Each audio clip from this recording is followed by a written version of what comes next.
ที่ว่าพอเจอพอสบายดีมีเป็นมือเดืองามย่างมีสายบุญจากนครปากเซ่ประธานในภายใต้แพร่พันธุ์วงทีเป็นตัวแทน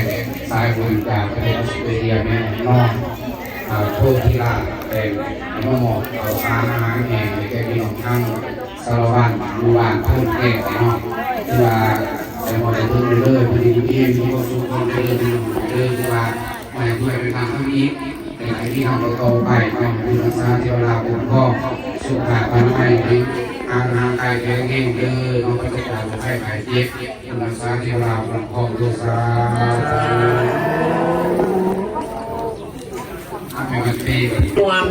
ขอแสดงความนับถือทั้งอำนาจการปกครอง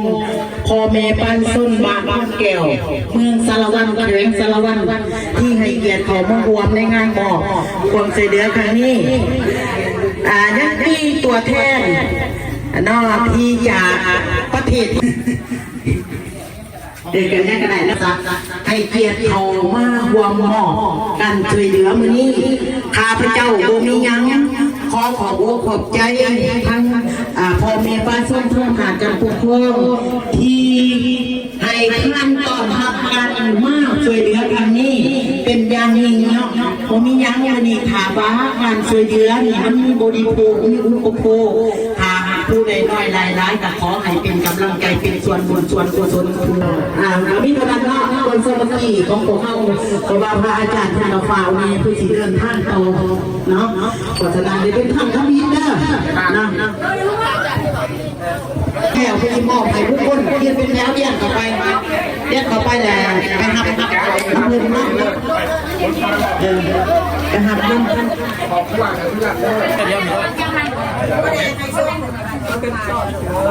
ไปเดี๋ยวมันมีได้บอกไปอ้าวอาจารย์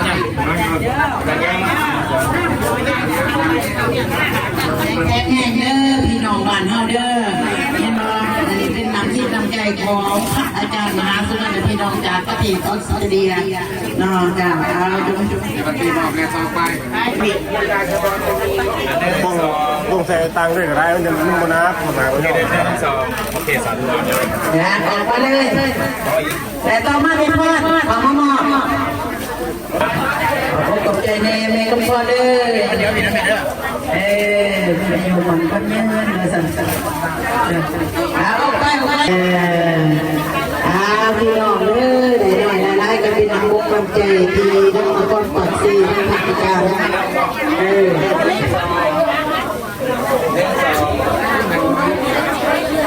คุณน้องแม่จะอยู่บ้านช้างมันโผล่มาบอก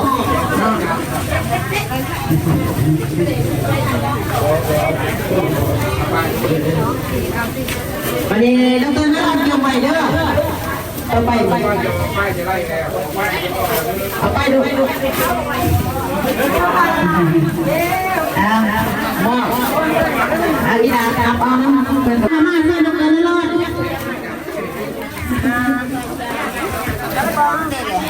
ในเดี๋ยวนี้ไปไปเร็วคงหนักเส้นน้ำเงินรอดไปไหนน้ำเงินรอดเขาบอกพวกนี้เป็นพวกที่เจ้า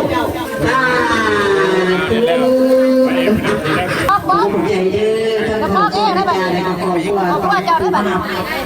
ต่อไปตัวน้ำป๊อกต่อไปเขาเย็นเสื้อของคนนั้นว่าหรอ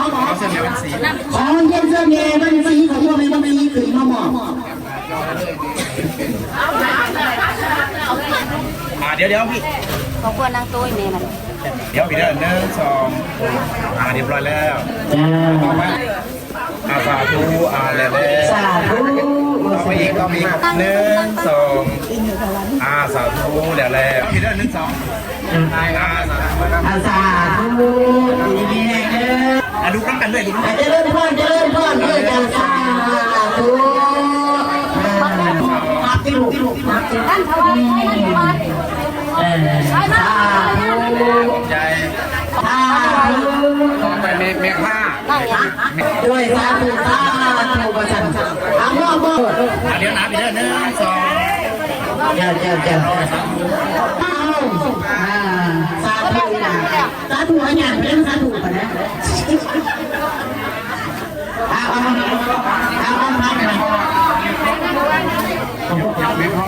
เลยสา 1 2 สาธุแหละเลย สาธุด้วยตั้งเรื่องมา โอเคได้จับต้องกัน จับ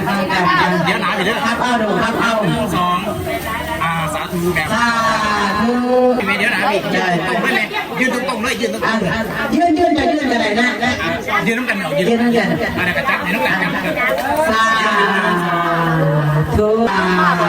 ธุได้ 1 2 สาธุ อันนี้เมน เอาบ้า อั น นนี้ของพ่อไปยินนะครับ โอเคเอาเดี๋ยวหนาเดี๋ยวกันเด้อ1 2 สาธุ เดี๋ยวหนาเดี๋ยวหนา2สาธุเรียบร้อยแล้ว